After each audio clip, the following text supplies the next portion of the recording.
మీ business ఏదైనా మీ ఊర్లో promotion చేయాలంటే అది సుమన్ టీవీతోనే సాధ్యం. ఇప్పుడే సంప్రదించండి. యాదాద్రి భువనగిరి జిల్లా బోటకొండూరు మండలం కదిరేనిగూడెం ఈ గ్రామానికి సంబంధించి బీఆర్ఎస్ పార్టీ బలపరిచిన జట్ట లతా మహేశ్వర్ గారు బరిలో ఉంటున్నారు. గత ప్రభుత్వంలో ఎన్నో కార్యక్రమాలు చేసి ఈ గ్రామాన్ని అభివృద్ధి పరిచాము. అదేవిధంగా ఈ గ్రామానికి సంబంధించి మహేశ్వర్ గారు ఎన్నో కార్యక్రమాలు తీసుకున్నారు, ప్రజలకు సేవ చేశాడు. ఈసారి మహిళగా అవకాశం రావడం వల్ల లత గారిని బరిలో దించారు. మరి గత ప్రభుత్వంలో జరిగినటువంటి అభివృద్ధి తప్ప ఈ ప్రభుత్వం వచ్చాక ఇక్కడ 2 సంవత్సరాల నుంచి కూడా ఏ ఒక్క పని కూడా జరగట్లేదు. మరి కదిరేనిగూడెంకి సంబంధించి ఎన్నో కార్యక్రమాలు తీసుకొని ముందుకు వస్తున్నాడు. సర్పంచ్ అభ్యర్థిగా బరిలో ఉంటున్నారు లత గారు. మరి ఎన్నో సమస్యలను పరిష్కరిస్తాం, గత ప్రభుత్వంలో చేసిన అభివృద్ధి కనిపిస్తుంది కదా, మళ్ళీ నాకు ఒక అవకాశం ఇచ్చినట్లయితే ఈ గ్రామాన్ని ఒక సుందరీకరణగా చేస్తా అని చెప్తున్నారు లత గారు, మహేశ్వర్ గారు. ఎందుకంటే ఈ గ్రామంలో మహేశ్వర్ గారు ఎన్నో హెల్త్ క్యాంప్స్ పెట్టి గ్రామాన్ని చాలా సుందరీకరణ చేయని ఉద్దేశంతో ఎన్నో కార్యక్రమాలు, హెల్త్ క్యాంప్సే కానీ వివిధ కార్యక్రమాలే కానీ సహాయాలు చేసినటువంటి వ్యక్తి అని చెప్పవచ్చు. మరి ప్రధానంగా ఈ కదిరేనిగూడెంకి సంబంధించి బీఆర్ఎస్ పార్టీ బలపరిచిన అభ్యర్థిగా బరిలో ఉంటారు కాబట్టి ఒకసారి లత గారు లత గారు చెప్పండి, ఈ గ్రామానికి సంబంధించి మీరు గ్రామానికి వెళ్తున్నారు, ఇప్పటికీ మీ భర్త గారు అయినటువంటి ఎంతో మందికి సుపరిచితుడు, ఎన్నో కార్యక్రమాలు చేశారు. మీరు ఓటు అడిగే విధానంలో గ్రామస్తులకు ఎలాంటి సమస్య మీ ముందుకు తెస్తున్నారు, ఎలాంటి పరిష్కరించే వైపు వెళ్తారు? నమస్తే అండి, పేరు లత. నేను కరదనిగూడెం గ్రామ సర్పంచ్ గా నిలబడుతున్నాను. ఇక్కడ వీళ్ళు ప్రజలు ఏమైనా కోరుకుంటే నేను అన్ని గ్రామాలన్నీ చేయడానికి సిద్ధంగా ఉన్నాను. ఇప్పటికీ ఎన్నో పనులు చేశాము. అదే విధంగా హెల్త్ క్యాంప్స్ ఇలాంటివి జరిపించాము. అదే విధంగా ఈ ప్రజలు మమ్మల్ని ఎన్నికల్లో అధిక మెజార్టీతో గెలిపించాలని గుర్తుకి ఓటు వేయాలని అందరినీ ప్రార్థిస్తూ కోరుకుంటున్నాం. మాతో పాటు ఈ వార్డు మెంబర్ ని కూడా అందరినీ గెలిపించాలని. ఈసారి మహిళగా అవకాశం రావడం వల్ల లతను బరిలో దించారు. కానీ మహేశ్వర్ గారు సుపరిచితుడు, అందరికి పరిచయం ఉన్నటువంటి వ్యక్తి, ఎన్నో సేవలు చేసినటువంటి వ్యక్తి. అదే విధంగా ఎక్కడికైనా వెళ్ళి పనులు చేసే అంత కెపాసిటీ ఉన్నటువంటి వ్యక్తి అని చెప్పవచ్చు మహేశ్వర్ గారు. మహేశ్వర్ గారు చెప్పండి, ప్రధానంగా మీ భార్యకు అవకాశం వచ్చింది, నిజంగా మీ భార్యతో పాటు మీరు ఉండి ప్రచారం చేస్తున్నారు. గ్రామంలో ఎలాంటి సమస్యలు మీరు దృష్టికి వచ్చినాయి? గత ప్రభుత్వంలో జరిగినటువంటి అభివృద్ధి కనిపిస్తుంది, మరి ఈ ప్రభుత్వంలో ఎలాంటి అభివృద్ధి జరగలేదు. మరి నిజంగా ఓటర్లకు మీరు ఏమేమి కార్యక్రమాలు చెప్తున్నారు? సుమన్ టీవీ గారికి ధన్యవాదాలు. మా చిన్న గ్రామమైన మా గ్రామాన్ని విచ్చేసి మీరు మా యొక్క అమూల్యమైన సందేశాన్ని మీరు ప్రజలకు కానీ ఈ రాష్ట్రానికి అందించడానికి ముందుకు వచ్చినందుకు, మేము ఈ గ్రామంలో పుట్టి పెరిగినందుకు ఈ గ్రామ ప్రజల రుణం తీర్చుకోవడానికి మేము ఈ రోజే కాదు, నా జీవితంలో నేను ఒక అభివృద్ధి పదంలో నడుస్తున్నప్పుడు నాలో ఒక 1% అన్న నేను నా ఊరికి సేవ చేయాలనే దృక్పథంతో గత 10 సంవత్సరాల నుంచి ఊర్లో సంబంధించిన చిన్న చిన్న విషయాలు, అంటే నా స్తోమత తగ్గ ఆర్థిక సహాయాలే కానీ, నాకు తెలిసిన పరిచయాలతోని హెల్త్ మెగా క్యాంపులే కానీ, కొంతమంది దాతలకి, కొంతమంది తల్లిదండ్రులు చనిపోయిన పిల్లలకి కొంత అమౌంట్ డిపాజిట్ చేయడమే కానీ, కొద్ది పేద వాళ్ళు చనిపోయినప్పుడు వాళ్ళ అంతిమ సంస్కారాలకు సంబంధించిన ఆర్థిక సహాయమే కానీ, ఇట్లా నాకు తోచిన నాకున్న ఆర్థిక వనరులో నేను ఊరి ప్రజలకు సేవ చేయడానికి, నా ఊరిని కన్నతల్లిని మర్చిపోదనే ఉద్దేశంతో నా ఊర్లో ఈసారి అవకాశం ఇచ్చిన బీఆర్ఎస్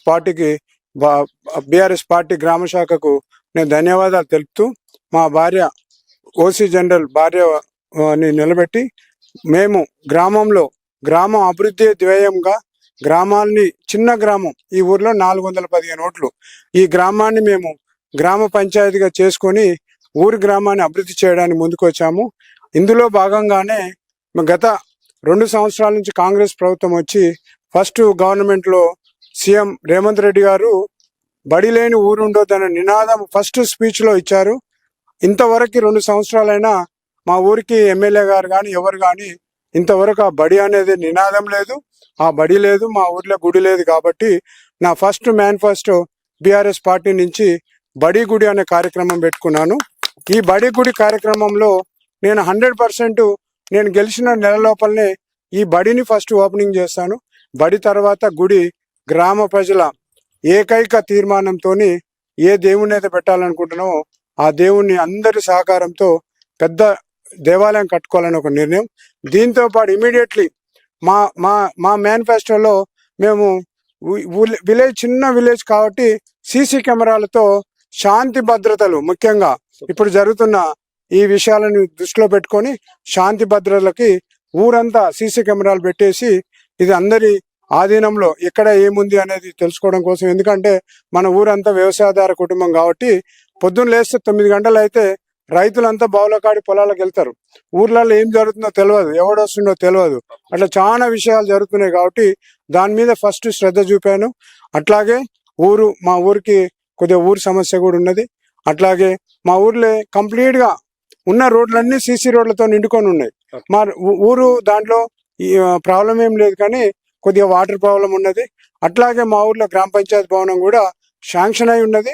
దాన్ని కంపల్సరీ మేము వచ్చిన నెలకే మాకు అవకాశం ఇచ్చినట్లయితే గ్రామ పంచాయతీ భవనంని ఇమీడియట్లీ స్టార్ట్ చేసి సంవత్సరం లోపే దాన్ని ఓపెనింగ్ చేసుకొని గ్రామ ప్రజలకు అందుబాటులో తీసుకోవడానికి నిర్ణయించుకున్నాము. అదే విధంగా మీరు చురుకంగా వ్యవహరిసే వ్యక్తి కాబట్టి గ్రామం సంబంధించి యువకుల కోసం కావచ్చు, అదే విధంగా మహిళల కోసం కావచ్చు, మరి అదే విధంగా వివిధ కులాలకు సంబంధించి కమ్యూనిటీ హాల్స్ కూడా లేనటువంటి పరిస్థితి ఉంది ఊర్లో. మరి దానికి సంబంధించి మీరు ఎలాంటి కార్యక్రమాలు తీసుకునే అవకాశం ఉంది? యువత కోసం మెయిన్ గా ఎలాంటి కార్యక్రమం తీసుకుంటారు?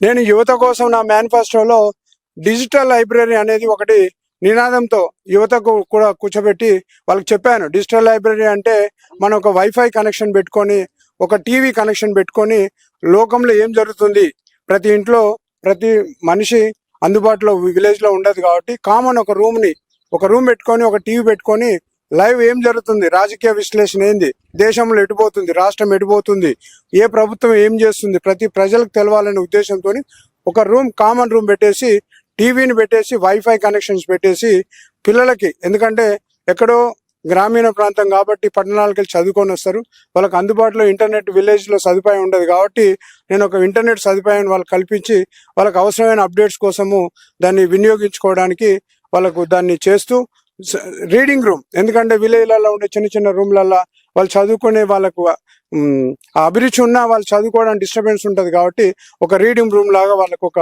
రూమ్స్లలో టేబుల్స్, చైర్స్ చేసేసి వాళ్ళని ఒక అభివృద్ధి పదంలో కాంపిటేటివ్ ఎగ్జామ్స్ లో పాల్గొనడానికి వాళ్ళకి కావాల్సిన ఆర్థిక వనరులు కూడా నేను వాళ్ళని సహాయం చేయడానికి ముందుకొచ్చాను. ఆర్థికంగా 100% అక్షరాస్యత మా ఊరు కావాలనే, దేశంలోనే రాష్ట్రంలోనే ఆదర్శ గ్రామంగా దిద్దాలని నేను దృఢ సంకల్పంతో వచ్చాను. నేను ఆర్థికంగా దేవుని దయ వల్ల, నేను కదిరేగూడెం పుట్టిన నా భూమి దయ వల్ల నేను ఆర్థికంగా వెల్సెటిల్ అయినా, నాకు సేవ చేయాలనే ఒక అవకాశం వచ్చింది. ఈ అవకాశాన్ని ప్రజల ద్వారా చేసి ప్రజలందరికీ నేనేం చేస్తానో, నేను ఊరికి ఏం సేవ చేస్తానో చేసి చూపించాలనే దృఢ సంకల్పంతో ఈ ఊరికి వచ్చాను. ఈ ఊరి ప్రజలు కూడా నన్ను ఆదరిస్తున్నారు. నేను అందరికంటే మెజారిటీ ఊర్లో గెలిపి ఊరి అభివృద్ధికి 100% దోహదపడతానని చేసి చూపిస్తానని మీ ముందు అందరికీ వాగ్దానం చేస్తున్నా. అయితే గ్రామ ప్రజలందరికీ కోరుకునేది ఏంటంటే, మా భార్యను నిలబెట్టాను. నేను లతా మహేశ్వర్ గారు బ్యాట్ గుర్తుకు ఓటేసి నాతో పాటు నిలబడ్డ వార్డు మెంబర్లు 6 వార్డులు ఉన్నాయి. మా ప్యానెల్ అందరినీ గెలిపించి గ్రామాన్ని అభివృద్ధికి దోహదపడాలని గ్రామ ప్రజలకు కోరుచున్నాను. గ్రామ శాఖ అధ్యక్షుడు బీఆర్ఎస్ పార్టీ సీగ సతీష్ గారు ఉన్నారు. సీగ సతీష్ గారు ఈ గ్రామానికి సంబంధించి ఎవరైతే బాగుంటుందనే ఉద్దేశంతో ఒక విద్యావంతుడు, ఒక తెలివిమంతుడు, అందరితో పాటు సుపరిచితుడు, అందరి మంచి వ్యక్తి అని చెప్పి మన మహేశ్వర్ గారు లత గారిని గుర్తించడం జరిగింది. మరి ప్రధానంగా చెప్పండి సతీష్ గారు, ఈ గ్రామానికి సంబంధించి ఒక మంచి వ్యక్తిని మీరు బలపరిచారు. మీ గ్రామం సంబంధించి ఎలాంటి సమస్యలు మీరు పరిష్కరించేందుకు ముందుకెళ్తున్నారు?